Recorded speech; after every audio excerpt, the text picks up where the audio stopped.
your goal is not to be perfect. Your goal is to show yourself that you can enjoy life and you can stay in control with great blood sugars, because that is ultimately the freedom that we're looking for as people with diabetes. You're not expecting to be perfect. You're not going to Thanksgiving saying, I'm going to have perfect numbers. You get them, by all means, amazing. But understand, Thanksgiving, I wouldn't even call it damage control. I would call it, hey, how good can I do to enjoy this? And while I enjoy this, keep my numbers in a relatively solid range. Can I stay under 160? And if you can do that, I would say very much a successful day. You pop up to 200, come right back down, I would still call that a success. But don't beat yourself up. Understand, hey, it's one day. You execute on the game plan. You feel good about it. And the next day, you have a ton of glycogen to go absolutely just wreck an amazing workout and feel amazing and enjoy. Welcome to the Your Diabetes Insider podcast, where we take all of the mysteries of blood sugar control, focusing on nutrition, exercise, and any of the other 40 plus factors that may impact your blood sugar. If you don't know me, my name is Ben Zeal. I'm a registered dietitian, certified diabetes educator, strength and conditioning coach, and I've lived myself with type 1 diabetes for over 20 years. And I am here to share everything that I have learned in both my personal and professional experience so you can live that incredible diabetes life. So get ready and let's dive right into today's episode. What is going on? Welcome to this episode of the Your Diabetes Insider podcast. And today I feel like it is inevitable. We have to talk about Thanksgiving. And you're, of course, thinking, okay, well, we're still a little bit before Thanksgiving. It will be here before you blink. And by the time you blink, you'll be wishing that you would listen to this because you want to make sure you have a game plan. So your blood sugars do not get absolutely decimated. And here's what I mean by that, right? Over the years, I'm very grateful. I've had the pleasure of interacting with thousands of people living with diabetes. And a lot of them, a common theme from a lot of them is, I really dislike the holidays. And it's not because they dislike the family, they dislike the food, they dislike the experience. It is strictly because they dislike what holidays end up doing to their blood sugars. And they ultimately feel like their blood sugars just get absolutely rocked. And that takes the attention away from everything else, because it's really hard. It is really hard when your blood sugar is 347 to fully be present and fully enjoy a situation. And I don't care if you're at a football game. I don't care if you're at a family dinner, you're at a wedding, whatever you are at. If your blood sugar is 347, you are not going to feel your best, and you are not going to be able to fully enjoy and experience whatever it is that you are doing. And I don't want that for you, because the holidays are supposed to be a time where people gather, people get together, whether it's your immediate family, extended family, tons of people, small group, does not matter. Friends, doesn't matter. It's supposed to be a time of enjoyment and being present and being grateful and being able to just feel like you can relax and enjoy. And I want to make sure you have that game plan, that playbook, that blueprint, so you are able to feel good about that for this year. Because even if you've had time in the past, maybe it was last year before, where diabetes felt like it just derailed the holiday, it doesn't have to be this year. You have the choice in how you're going to operate this year to make sure the holiday goes amazing. So without further ado, here's how you're going to pull it off this year. First things first, it's going to be the prep, right? The warm up, what you're going to do. An athlete is going to have their pregame routine. They're going to walk through it to make sure that they are ready to go to play at 100%. And you are the athlete in this case. You are the person with diabetes. You have to make sure you do some preparation ahead of time. So what does that look like? Number one, and this one should go without saying, there has to be some sort of activity. Some people like doing a turkey trot. I personally don't like doing a turkey trot because I don't like running, but that's just me, right? Find an activity that is going to be 6, 7, 8 out of 10 in terms of intensity, and do it ahead of time, because you are going to prime your system from an insulin sensitivity standpoint and bring all of those glucose receptors to the surface of the cell to say, hey, I am ready to take glucose into the cell and use it and make the insulin more effective than it normally is. And you will be very glad that you did this, because ultimately it is going to make your life that much easier. It's going to give you some wiggle room. And remember, from previous times I've been on the podcast, 24 to 72 hour boost in insulin sensitivity from one single bout of exercise. That is a massive deal. Another thing is make sure you're hydrating. And I say this for two reasons. One, the weather gets cold, and for some reason, I don't know what it is, but when the weather gets cold, people just forget that they need to drink water. And maybe you are not like them. And I hope that you are not like the majority of people. But many people forget. So start out hydrating. Get that going. Make sure you've got fluid in you, because especially in the event that your blood sugar does go a little crazy, you are going to want to make sure that you are hydrated to make your life easier and help you feel better. Another thing to consider, and this is going to be a big one too, You're thinking, okay, well, if I just don't eat anything and dinner's at, 2:30, 3 o'clock, I'll do really well. That can absolutely backfire and blow up in your face. And here's what I mean by that. Think about it, right? You don't eat anything. Let's just pretend you're used to eating breakfast at 8 a.m. And usually you eat lunch at noon. Usually you eat dinner at 6. You have a snack in between. And this is all just made up examples. But let's say you're used to that time frame and you're not eating until 2:30 or 3 o'clock. You are now going past your first 2 meals in terms of mealtime. You are probably going to be ravenous. And you're going to show up. You're going to put way more than you expected on your plate. You are going to not necessarily be as careful with counting the carbs, counting the fat, counting the protein, dosing, all of the things. And suddenly you end up underdosing, assuming you're on insulin. If not, maybe you end up overdoing it and your medication isn't there to match up if you're on oral meds and you're type 2.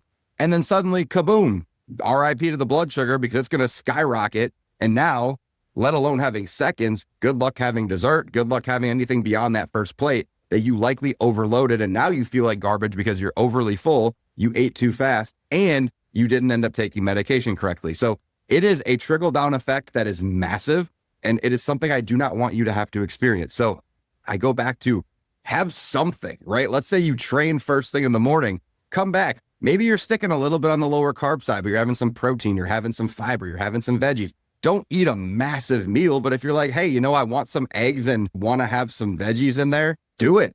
Yes, you're going to eat later on, and most people eat a huge amount. I think the average person eats like 3,500, 4,000 calories just at Thanksgiving dinner alone, which is a lot, but a few hundred calories in the morning to keep your appetite on point, to keep your body in sync with what it's used to doing, to help you recover from said workout before, probably going to do you a lot of favors and make your life a lot easier going into the afternoon when you can actually say, hey, I'm not about to eat myself, and I instead can actually spend the time and deal with what's on my plate and figure out the carbs and figure out the protein, etc., to make sure that I'm responsible. And again, that you're all like, this is the warm-up. What is the actual meal? This is the warm-up because you have to have that preparation ahead of time. I always talk about it. Preparation is going to do you so many favors and save you so much time, anguish, and anxiety and frustration as a person living with diabetes just by spending a few extra minutes preparing.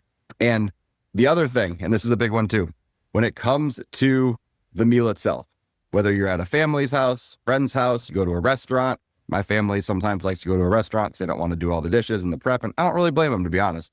But whatever you end up doing, have an idea of your plan. Don't go in blind. Do you think, if we're going back to the football analogy, so I think there will be 3 football games on Thanksgiving, do you think any of the coaches in that game, there are 6 coaches over 3 games, plus all the assistant coaches, do you think any of those coaches are going to say, hey, we're just going to show up and see what the other team does and then we'll figure it out? No, they're game planning incessantly for at least 4 days leading up to that game. And they are going to be saying, hey, we're looking for this, we're looking for this, we're looking for this. So you should do the same thing, right? Take a look at, hey, do I know who's making what? Do I have an idea of what's going to be there? Should I just assume it's going to be a traditional Thanksgiving dinner? Regardless, have a general gist of what your game plan is going to be. It's similar to going to a restaurant and saying, I'm going to look at the menu before I show up. It's not like there's anything wrong. You're not being OCD. You're literally saying, hey, I want to have a general game plan. You can always audible out of it, but at least I have structure behind what I'm planning on doing. So I'm not driving myself absolutely bananas, and I'm not showing up to a situation where I'm walking in blind and I have no idea what's going on. That is going to be big. So again, ask if who's hosting, right? If someone's hosting, ask, hey, do you have an idea of what food's going to be here? Some people do, Friendsgiving, and take out a Google Drive, a Google Doc, and everybody puts on what they're going to have into a table. Some people just do all the prep themselves and they should be able to tell you. Some places say, hey, we're going to, fill in the blank restaurant down the street. And they post their Thanksgiving menu on Instagram, right? And you can take a look there and say, hey, this is what I'm finding is going to be what's served at Thanksgiving at this dinner. But you have a general idea of what you're going to do. When in doubt, just assume traditional Thanksgiving dinner. Be ready. There's turkey, there's stuffing, there's cranberry sauce. I don't like cranberry sauce, but that's just me. Turkey, stuffing, cranberry sauce, probably some sort of vegetable, probably some other protein source. Some people do ham, some people do chicken. There's going to be something. So make sure you are prepped and aware. And of course, all of the dessert. Now, when you actually show up, right, you have this game plan, you've mapped it out. How do you execute on this game plan to make sure your blood sugars are happy? And then also keep in mind, before anything else, decide what is worth it to you, right? And there was a friend of mine back in the day, and he used to have a website. I don't know if he has it anymore, but it's called Insulin Worthy, right? Is this food insulin worthy? And it would be some grandiose, wild, crazy stuff. And, for example, and this isn't something he did, but this would be an example of what he could do. You go to a place that has this crazy ice cream sundae, and it's okay, you decide to have it. Was it worth my insulin to have this food? Was it worth it to have this? All right. Do you want to waste your insulin on a dinner roll that you could have alongside of your turkey and your gravy and your stuffing? Or would you rather save that for potentially a piece of pumpkin pie? I don't know about you. I'm voting pumpkin pie, right? I love pumpkin pie. But you have to ask yourself, are these things necessarily worth it? And that's part of what game plan is going to help you. So you have your general gist of the game plan. You know what foods are, quote, worth it to you. But then what are you going to do from a protein and fiber perspective, right? It's just like any other meal. So instead of making, oh, this is a huge deal, it's Thanksgiving. Okay, where's my protein? Where's my fiber? Where's my fruit or vegetable? Check those 3 boxes. Nothing has changed. Nothing has changed just because it's Thanksgiving. It could be Thanksgiving, Christmas, New Year's. I don't care what it is. Same process. Makes it a lot less of a big deal. Makes it a lot simpler for you. But then make sure you're portion controlling, right? What are you going to be doing from a portion perspective? Are you just going to say, oh, this looks good, boom, throw a ton of it on the plate? Or are you going to say, hey, you know what? This amount of turkey is roughly 6 ounces. This amount of stuffing is about a half a cup. This amount of fill in the blank is this much. This amount of X is Y, right? How are you going to determine how much you're having? So then you can say, I'm going to go in, and whether I'm using a food database, I'm using reference experience, I'm using the actual container it came in. If it's at a chain restaurant, hey, let me use their nutrition information that they have to have posted. How are you going to figure out what the carb, protein, and fat are? Because the carbs, of course, are going to matter now, but that protein and fat is going to come back later. It is very likely going to come back later, and you're going to have to do something about it if you want to ensure that everything's on point. If you want to ensure that everything's on point from a blood sugar standpoint, that's just the nature of the game. That's just how it goes.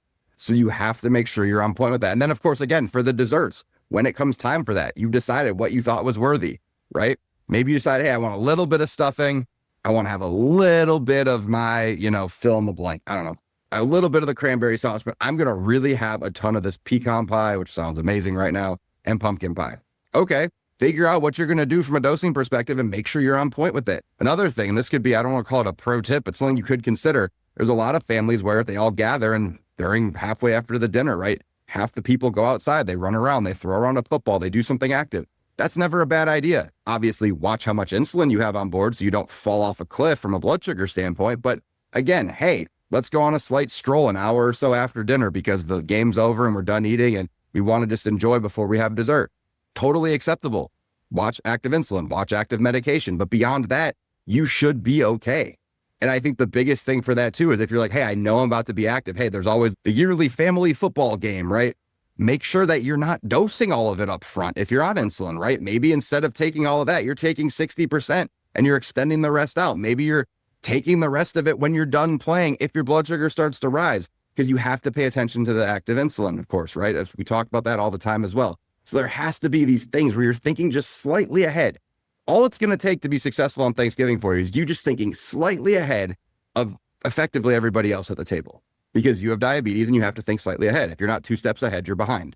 And in this case, it's going to do you wonders. You've already come up with a game plan. You execute on the game plan from a food perspective. You check the boxes that we talked about, right? Protein, fat, fiber, but protein, fiber, veggie, or fruit. You've done your portion controls. You've done your dosing appropriately. You're nailing every single step of this. And then when it comes to dessert, don't let, Uncle Bill or Aunt Sally or Aunt Martha tell you that you only can have the fruit or the sugar-free whatever. Own it. Eat the dessert you want to have and own it and say, hey, I know that this is going to be 37 carbs. This is going to be 45. This is going to be 52. Don't, eat 250 carbs worth of dessert, but maybe, hey, I'm really going to focus on having 90 carbs of dessert, or here's my carb allotment that I'm allowing myself, and I'm going to have small amounts of these 4 things to hit my carb allotment. These are all okay. Structure is going to be your best friend during a holiday like this, because if you don't have structure, you are destined to make your life a lot more difficult than it otherwise has to be. And again, I say this from a place of love. I say this from a place of it will be fine, but you have to have structure built in. You have to. I cannot emphasize that enough. And also, again, from a blood sugar standpoint, let's say you do eat dessert and you know what? It's the 3rd football game of the day and there's some people still there, some people are leaving, and your blood sugar is running high, but you still have 8 active units. Let it ride. If you're just going up, okay, fine, fair enough. You may have underdosed. It may be time for a little more, but do not, please, I beg of you, if you're on insulin, please do not rage bolus. All you are going to do is drive yourself crazy, because one of 2 things are going to happen. Most likely, both of them. Option 1, you rage bolus, you nail it perfectly, everything's great. The odds of that are probably about 2%. The other possibility is You decide to rage bulls. Let's just pretend you're 230, you're frustrated, you're sitting there, you have 8 active units, you had your dessert, you're at 230, like, I'm going to dose a little more. I'm going to dose a little more. I'm going to dose a little more. Inevitably, what's going to happen is, it might not happen immediately, but it's going to happen probably in the next hour and a half. Your blood sugar is going to start to drop, pick up speed and drop really freaking fast. You're going to fall off a cliff. You're still going to be full. You're going to have to eat something else that you don't want to eat because you've already eaten so much during the day. And inevitably, remember, let's say you ate dessert later, you ate at 7:30, all that fat and protein is going to kick in probably at 10, 11, 12, 1 a.m. And that's still going to hit, and you've already just had a low, and it's going to be that much more painful. So I beg of you, please do not rage bolus. For your sake, for your family's sake, to make life easier sake, don't rage. Wait at least 90 minutes, preferably wait 2 hours plus. You will thank yourself when you don't rage. And if you're like, oh my God, well, I totally underdosed, that's a different story. If you take, for example, you have, pecan pie, and you say, oh, this is 35 carbs. And later you realize that was actually probably 55 carbs. Different conversation than rage correcting because you're not happy that your blood sugar's high. Two very different situations. And oftentimes what I find really interesting, and I don't know if you've noticed this, but when it comes to rage bolusing, many, many, many times what ends up happening is the amount extra that you took for raging ends up being the amount extra that you have active when your blood sugar is tanking. So what I mean by this is, let's say you're 242, you corrected a little bbit. You took 0.5, you took 0.6, you took 0.3, you took 0.4, right? You add all that up, 0.5, 0.6, 1.1, 0.3, 0.4, 0.7. That's 1.8 extra units. Well, let's just pretend you didn't need that, but you were angry and you raged. Inevitably, you are then eventually going to be 120, and you're going to wish that you were flat, but you still have that 1.8 active because you took that extra.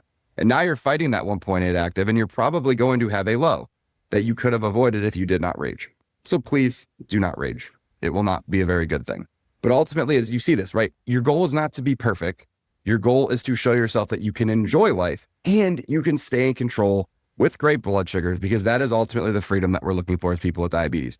You're not expecting to be perfect. You're not going to Thanksgiving saying, I'm going to have perfect numbers. If you get them, by all means, amazing.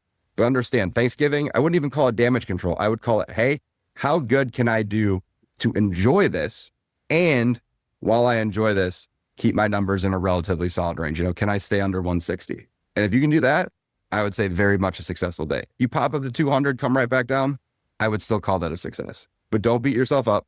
Understand, hey, it's one day. You execute on the game plan. You feel good about it. And then the next day, you have a ton of glycogen to go absolutely just wreck an amazing workout and feel amazing and enjoy. So with that, I hope Thanksgiving goes amazing. If you've got questions, you've got thoughts, you're like, hey, what about this on Thanksgiving or the holidays?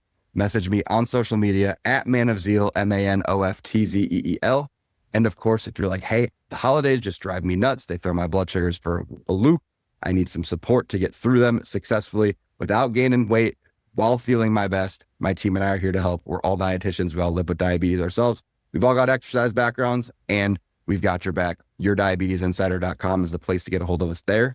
So with this, I will catch you in the next episode. And I hope you and your fam have an amazing Thanksgiving, despite there still be another episode coming prior to the holiday. Hope you're ready for the next episode. Hey.